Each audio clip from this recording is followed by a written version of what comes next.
In the heart of America, where the wind whispers secrets of ages past, lies the land of the Osage Nation.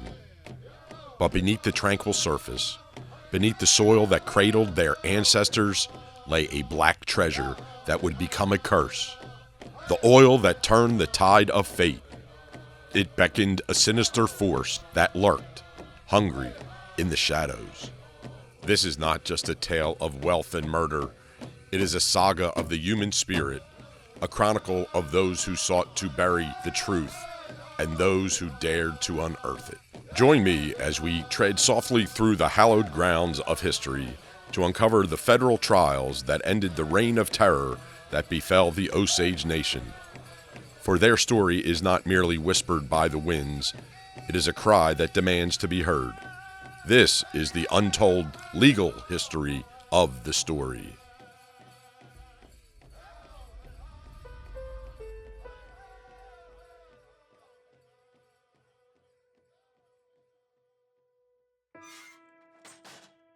Long before the derricks and drills, before the headlines and heartaches, there was the Osage Nation.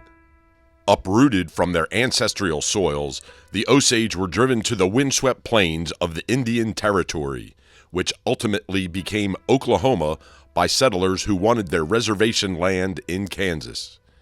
Here they sought to rebuild in a land that promised to be theirs forever. The Osage people had purchased the reservation in fee from the Cherokee Nation, had used the lands from ceding the reservation in Kansas and, using those funds to buy the reservation in Oklahoma. And of course, as it turns out, the reservation in Oklahoma overlies probably the largest batholith of sweet crude oil, possibly in the world. The policy of Osage allotment was a strategic move in the quest for Oklahoma statehood.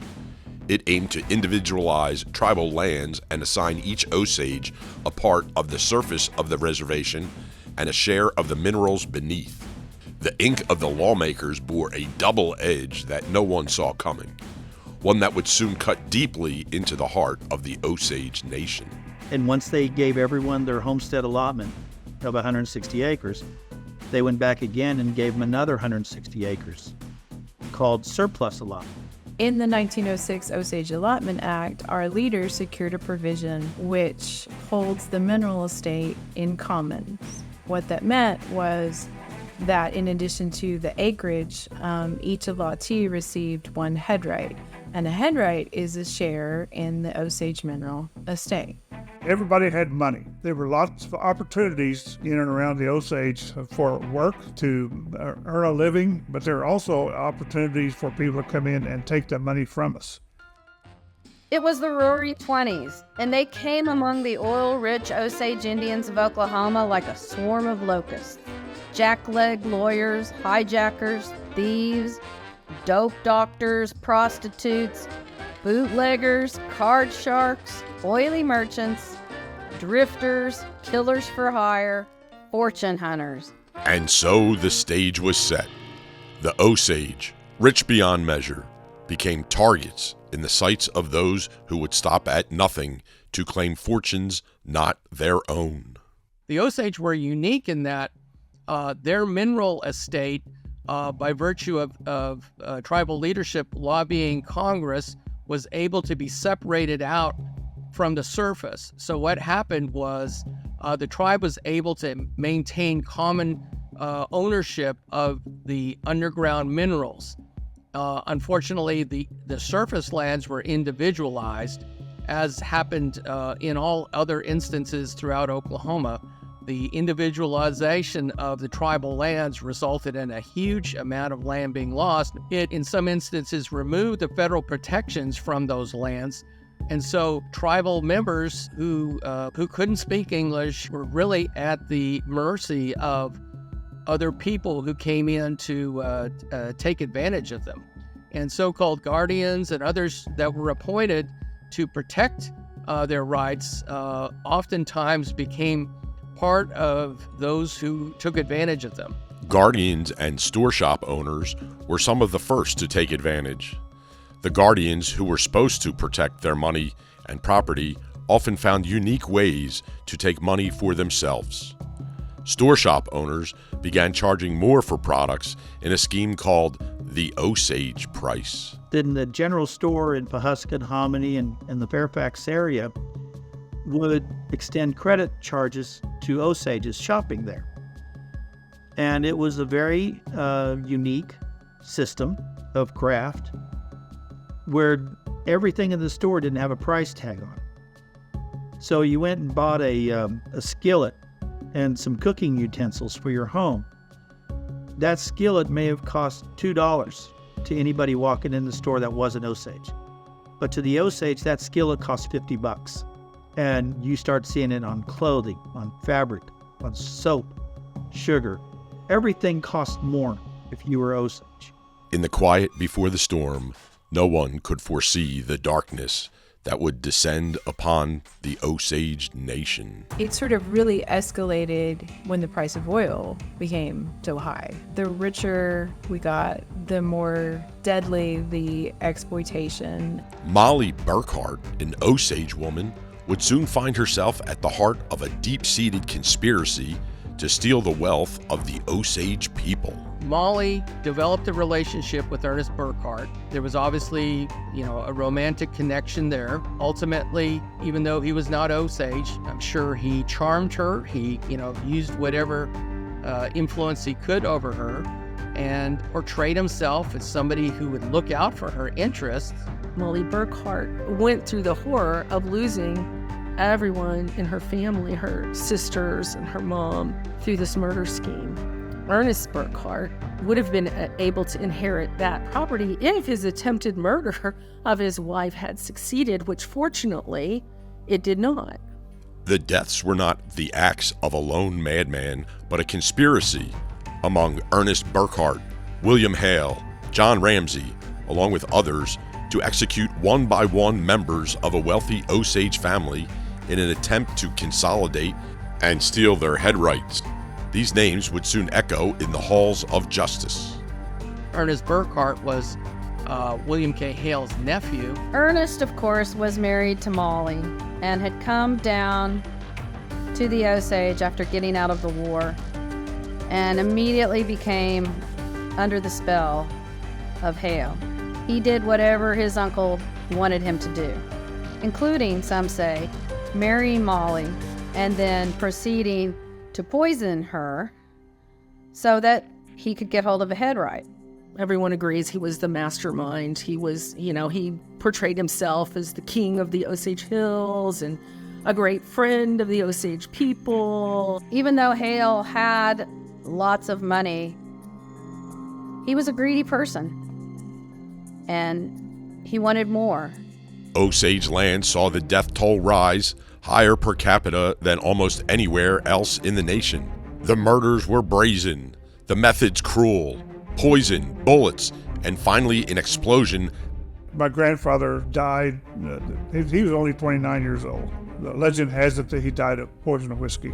My mother named me James Roan Gray after my great-grandfathers. He ended up in the wrong crowd, and William Hale took him in as a friend, but really his plan wasn't to really be his friend, but to use him. And he did. He was too close to the family that he was targeting, and he ordered his killing. Henry Roan was discovered in a field, shot in the back of the head. And later we learned that that was a mistake. He was supposed to be shot in the front of the head, and his gun left beside him so that it looked like he had committed suicide. But, killers being what they were then and now, he forgot to do that and shot him in the back of the head and actually took the gun with him. But he was discovered in a field in February of 1923. White allies of the Osage, W.W. Vaughn and Barney McBride, met a similar fate to the Osage, dying in the pursuit of justice. But what really turned the tide happened at 2 a.m. on March 10th of 1923. I was there that night. Oh, yeah, we lived just across the alley. and woke me up. Boys would shake things around. And went up there. Old Bill was alive then. You could hear him hollering. Part of that house was laying on him, mattress was laying on him, and it was on fire, burning. And he lived a little while, but she was dead, I think. That other woman that cook was in there, I believe her name was Brookshire, I believe. She was a white woman. She was burnt to a crisp. I seen her.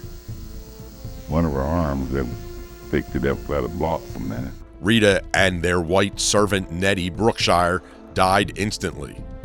Bill Smith dies days later. His final word, "I have only two enemies in the world, and they are Bill Hale and Ernest Burkhart."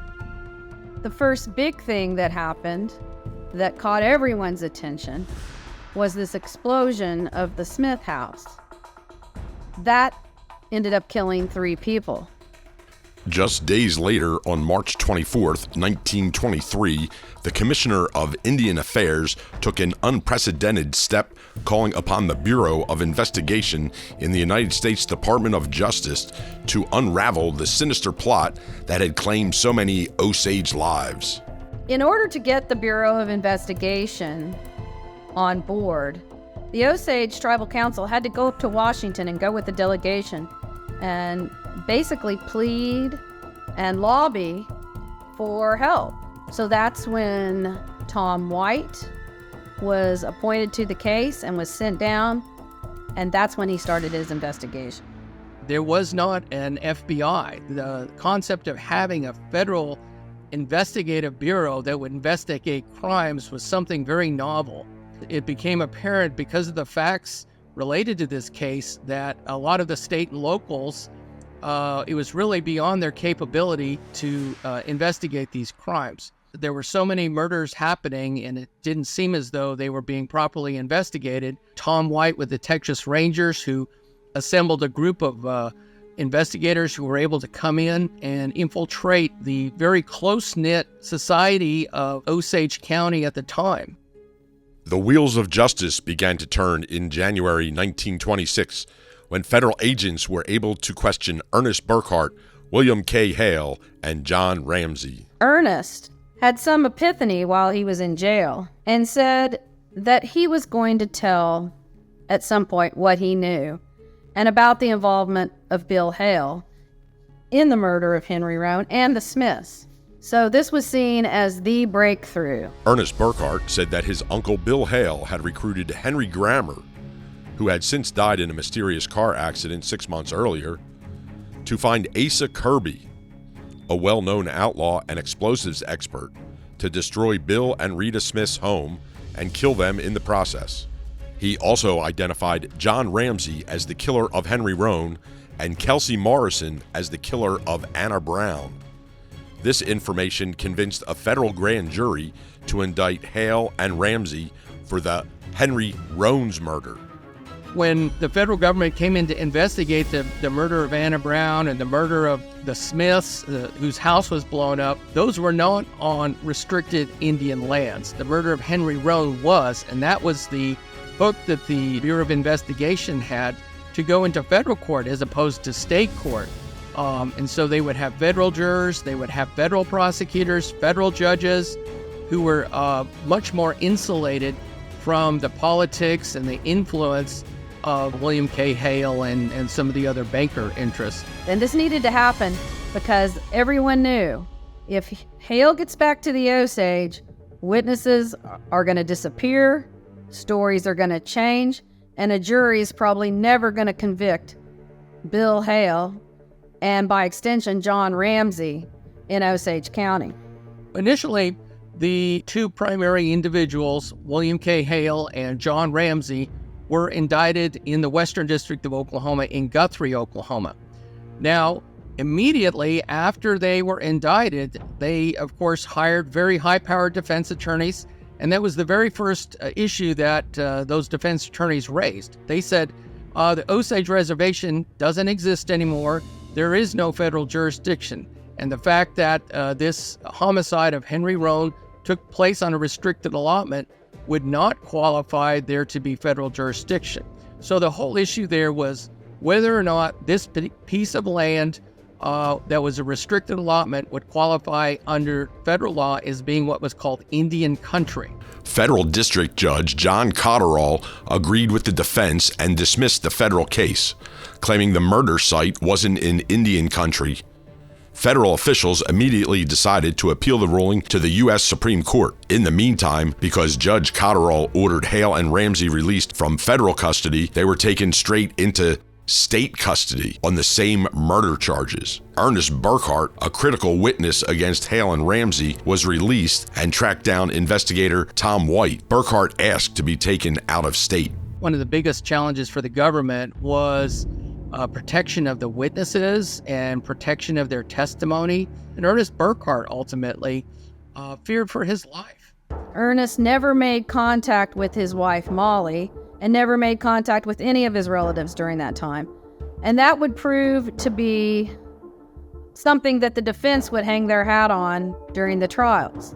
They took the position that the agents were badgering Hale, were holding him against his will, were making him and others say things that they never would have said if they hadn't been threatened to the point of torture, and in Ramsey's case, to the point of death by electrical shock, if they didn't sign these confessions. In the end, that didn't work out, but it gave the defense a lot to talk about and made for some sensational headlines. Now, of course, Ramsey admitted his guilt. Hale did not. The motive for Hale was the collection of a life insurance policy he took out on Henry Roan, who was the person that they had conspired to kill. And Ramsey said, well, I wasn't a beneficiary of that life insurance policy, so that motive was different. The feds kept Ernest out of state until it was time for him to testify against Hale and Ramsey in Pawhuska. As he entered the courtroom, the defense lawyers immediately told the judge they represented Ernest Burkhart as well, and the judge let them confer with him privately. As that meeting dragged on, the judge adjourned the proceedings for the day. When the case resumed the next morning, Ernest refused to testify for the prosecution and instead said he knew nothing about what happened to Henry Roan. My great-grandfather, T.J. Leahy, who was in charge of the murder trials at the time, and the other prosecution team, they put together a case that was ready to go to trial in the summer of 26. The witnesses weren't showing up, or when they did show up, they were changing their testimony. And in the case of Ernest Burkhart, they were recanting. So at one point, Ernest Burkhart told my great-grandfather, I'm going to tell you the truth. This is what happened. A little bit unusual since my great-grandfather was the prosecutor and Ernest, of course, was a defendant. But that's what was happening. And he asked for my great-grandfather by name and said, I want to talk to him. I want to come clean. I want to tell the truth. And in fact, then he'd get in the courtroom and say, no, I didn't say that. Or he'd retract his statement, or he'd say, I said these things under duress. It had to have been very frustrating for my grandfather to try to present a case when the witness couldn't decide from day after day whether he was going to tell the truth or not. And in fact, in the courtroom, some of the observations were that Bill Hale would start intently staring at Ernest Burkhart, and Burkhart would just crumble. Ernest Burkhart's antics got him charged with the Smith murders in state court. Once again, he struggled with defending his uncle, who had smothered him with his own attorneys, or with coming clean. Mr. Burkhart sent a letter, or gave a note, to the bailiff and asked him to give it to Mr. Leahy at night. He did. T.J. Leahy opened the note and it said, I need to talk to you. Well, he was the defendant and Leahy was the prosecutor. And Leahy was like, I can't talk to you. But what is it that you need? And he said, I need a new lawyer. I don't want Ramsey's lawyer. I don't want Hale's lawyers. I want my own lawyer. And so Mr. Leahy made arrangements to call a lawyer down in Tulsa and get him a new lawyer. At that point, Burkhart pled guilty to his involvement in the Smith house murders and was actually sentenced to life imprisonment in McAllister. Ernest Burkhart had cut a deal with state officials. He pled guilty and he agreed to cooperate. He was sentenced to life in prison, but he also was a absolutely critical witness that testified in the federal trial when it was returned to Guthrie. In a decisive turn, the U.S. Supreme Court reversed the dismissal of Hale and Ramsey from the Western District of Oklahoma. The state case was put on hold, and Hale and Ramsey were moved to Guthrie for a federal trial in the Western District. In the sweltering heat of an Oklahoma summer, the Western District Courthouse in Guthrie became the unlikely epicenter for two legal battles that would echo through the annals of justice. A tense air of impending action pervaded Guthrie. Strangers thronged the streets and smoky hotel lobbies. Men clustered in small groups or sat silently apart. An Indian woman sat in the lobby of the Hotel Ione and pointed out relatives of more than 20 Osages who'd been murdered or had died of mysterious causes. Rumors fueled the tension. Agents heard Indian witnesses were being fed rock gut whiskey.